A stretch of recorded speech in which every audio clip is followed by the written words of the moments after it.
Hello viewers, welcome to Mates TV. There has been some misunderstanding on the constitution about declaring a winner in an election. Well, according to some analysts, the winner must get 25% votes from 24 states and also 25% votes from the FCT before he can be declared the winner of an election, according to some analysts. Well, in an interview, a senior advocate of Nigeria explained that part of the constitution for us. Well, thank you very much. It's a very difficult situation, but I think the matter has been interpreted before, around 2008, in a matter involving the current president, Buhari, when he filed an action. The issue of whether that and in between, that is, must have 25% in two states and the Federal Capital Territory. I think the pronouncement then was that the and is conjunctively. That was the interpretation then. But you know, it's about 14 years ago. It's enough time, maybe the Supreme Court may have another look on it. But as of now, that is the interpretation the Supreme Court gave in 2008. I don't want to go into details because the matter is now sub judice. About some states have already filed an action to challenge the legality of the election. So I am confining myself to what was the interpretation of the Supreme Court in Buhari's case in 2008. Okay, just... The interpretation simply was that... Sorry to interrupt you. I just wanted to get some clarification, which I'm sure is what you're saying right now. So please proceed. Yeah, that is what I'm saying. I'm saying I cannot go deep into the matter because already actions have been filed at the Supreme Court. And I'm just giving you an instance where there was an interpretation by the Supreme Court of that provision or a similar provision.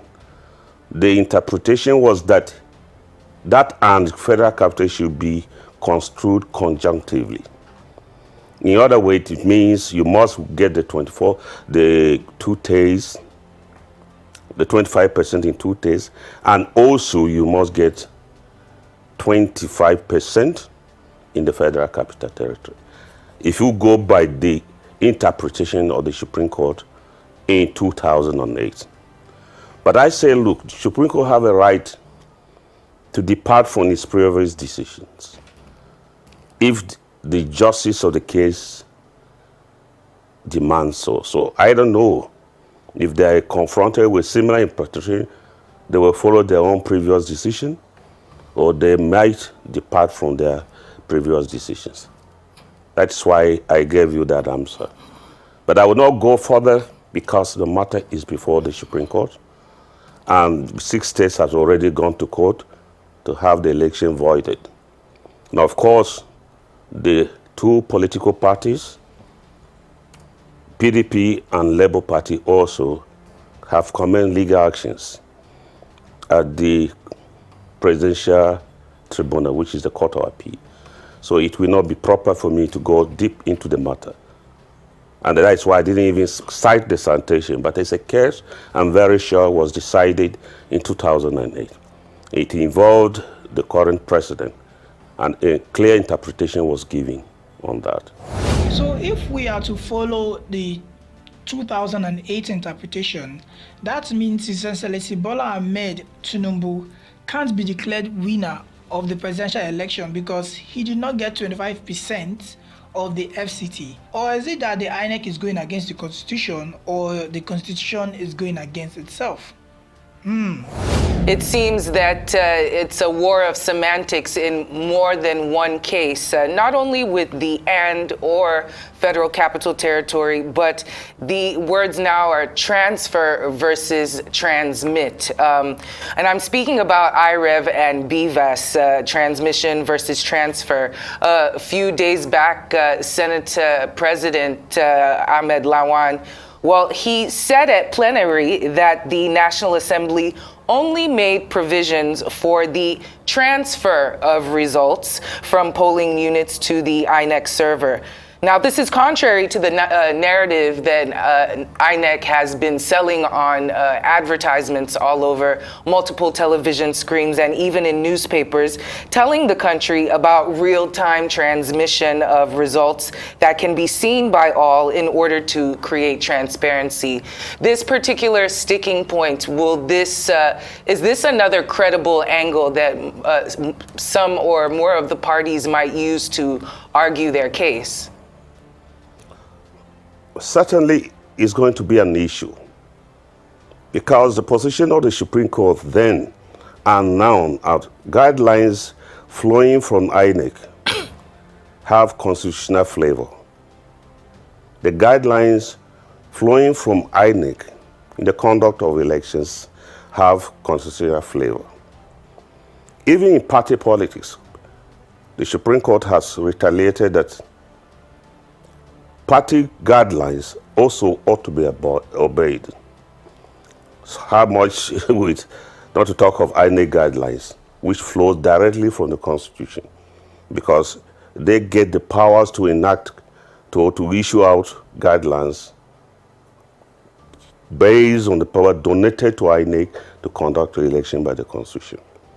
If they have consistently issued guidelines alluding to the fact that the result will be transmitted live from the polling unit, not just here, all over, even at Chatham House, it will be a serious issue.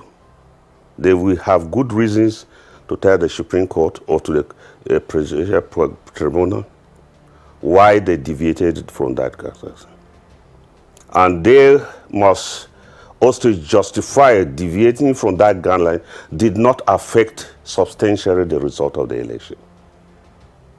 But it's going to be an issue, not just an ordinary issue, but a very serious issue, because the issue of others feeling that they have been misled, others feeling that there's improper motive behind the sudden change. Because if you are issued guidelines to the effect that results will be transmitted directly from the polling unit, and it becomes impossible, you have to also issue guidelines contraring that, varying the reasons why. But it does appear in this case that you are changing the goalpost in the middle of the game. That would be a little difficult to explain.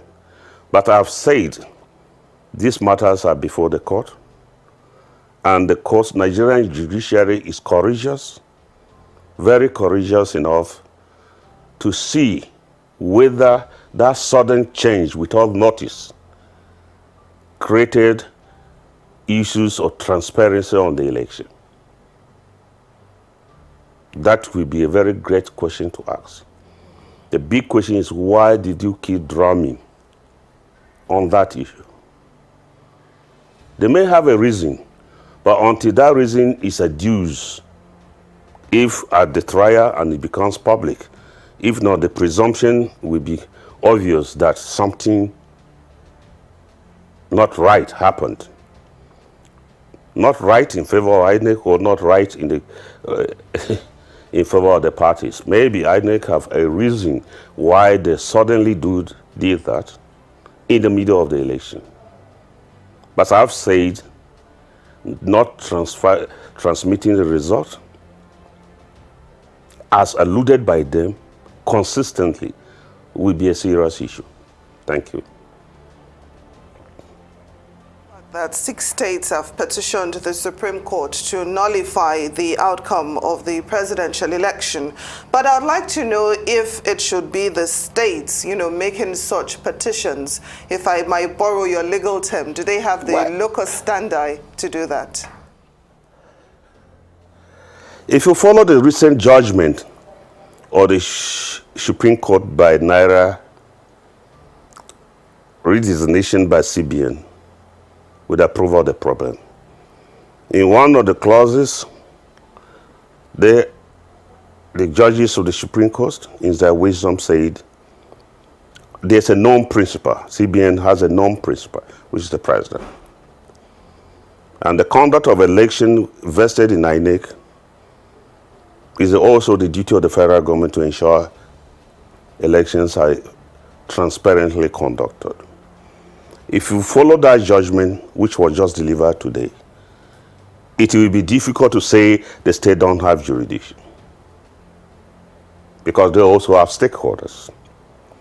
And they also were aware that for the protection of their citizens, they were aware that INEC gave assurance that results will be transmitted from the polling units.